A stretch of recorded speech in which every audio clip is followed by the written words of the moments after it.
ni nyuma y'impaka ziremereye, impaka zitari nkeya abakongomani ndetse n'abanyapolitiki batandukanye bakomeje kugira, ndetse abenshi bemeza ko M23 igizwe n'abanyarwanda. Umujyanama mu bya gisirikare wa General Sultani Makenga amaze gutangaza byinshi mu bigaragaza ko ibi byose ari ibinyoma ndetse ari amatakirangoyi, ndetse na kwa kundi uhiriye mu nzu atabura hapfunda imitwe byo kugaragaza ko M23 igizwe n'abanyarwanda ndetse ko ifashwa ngo n'igihugu cy'u Rwanda. Ese koko uyu mugabo ibyo yavuze ni ibiki, cyangwa se arashaka kugera kuki? Nibyo tugiye kukugezaho mu buryo burambuye, dore ko yakuriye inzira ku murima Repubulika Iharanira Demokarasi ya Kongo ndetse na Perezida Antoine Felix Tshisekedi Tshilombo uhoza mu kanwa ke ko igihugu cy'u Rwanda cyamuteye, ndetse kandi ngari nacyo gitera inkunga abasirikare ba M23, ngo kandi ko abasirikare ba RDF ari bo baherereye muri Repubulika Iharanira Demokarasi ya Kongo, ngo bitwikiriye icyitwa M23 bashaka gusahura amabuye y'agaciro ndetse n'ibindi bikorwa bitandukanye mu burasirazuba bwa Repubulika Iharanira Demokarasi ya Kongo. Imirwano n'ubundi irarimbanije mu gace ka Matanda ndetse na lokalite ya Kiruku, umuhanda ugana mu Kivu y'Amajyepfo uturutse mu mujyi wa Goma naho ubwawo uri mu mazi abira, dore ko mu gihe gito ushobora kwigarurirwa na M23. Umujyi wa Sake nawo niko bimeze, dore ko wazengurutswe n'inyeshyamba za M23. Abasirikare ba FARDC bagotewe muri uyu mujyi, ndetse kandi biravugwa ko M23 igihe cyose yashaka kurasa irahita yigarurira uyu mujyi ku mugaragaro, ukiyongera ku bindi bice byose yamaze kwigarurira. M23 ikomeje gukora ibidashoboka ndetse n'ibyo benshi bumvaga ko bitazashoboka, dore ko imaze gufata igice kigera kuri 95% bya Kivu y'Amajyaruguru. Ese koko FARDC ndetse na Repubulika ya Demokarasi ya Kongo muri rusange baraza kwemera ibiganiro bya M23, cyangwa se barakomeza binangira umutima inzira ya diplomasi bayitera umugongo bakomeze imirwano n'intambara, dore ko abenshi bavuga ko intambara ya M23 ishobora kuzarangizwa n'umutwe wa SADC.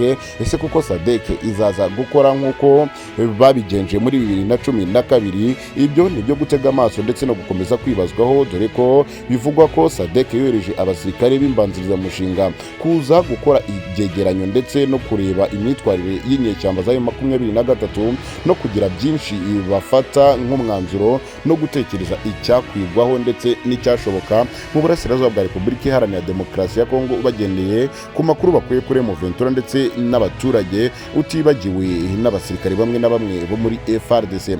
Tugwaye ikaze ku buryo burambuye amakuru y'umutekano na diplomasi n'ibikomeje kugenda bivugwa mu burasirazuba bwa Repubulika Iharanira Demokarasi ya Kongo. Niba ari ubwa mbere ubanye natwe, rebe hepfo y'ibyo maze kandi subscribe, tujye turushaho kubana umunsi ku munsi kandi amakuru yacu ajya kugeraho mu ba mbere. Tugwaye ikaze.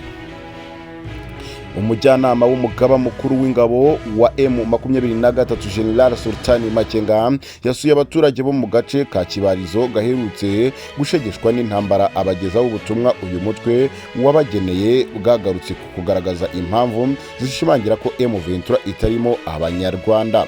Uyu mujyanama wa General Sultani Makenga witwa Bahati, usanzwe nawe akomoka muri aka gace ka Kibarizo, yabanje kubwira aba baturage ko ari umwana wabo, bahita bamukomera amashyi. Yatangiye ijambo rye yihanganisha aba baturage ku bw'ingaruka bagizweho n'intambara iherutse kugera muri aka gace ikahashegesha ku buryo bukomeye agace ka Kibarizo.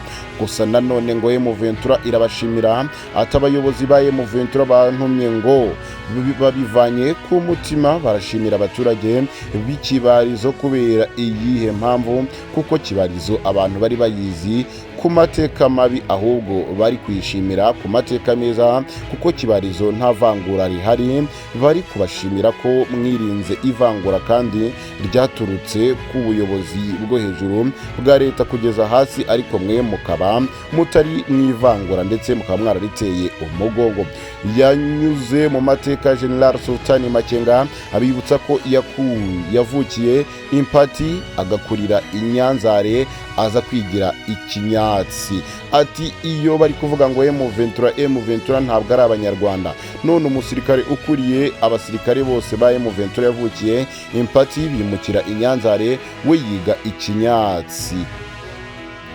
yakomeje agaruka kubihora bivugwa n'ubutegetsi bwa Kongo ko M23 igizwe n'abanyarwanda abyamagana yivuye inyuma. Ati y'abantu bari kubabwira wagira ngo ni abanyamahanga baba bari kubwira.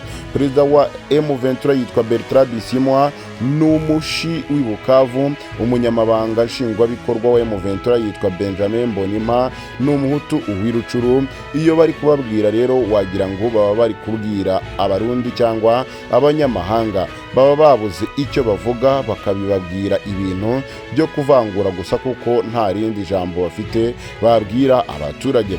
Bahati yasabye aba baturage b'ikibarizo gukomereza mu murongo mwiza bafashe wo kwirinda kumenerwa n'amacakubiri kuko nta cyiza cyayo, ndetse ko nta n'igisubizo byatanga ku bijyanye n'imirwano ikomeje kubera mu burasirazuba bwa Repubulika Iharanira Demokarasi ya Kongo. Ibi kandi bikomeje kuvugwa mu gihe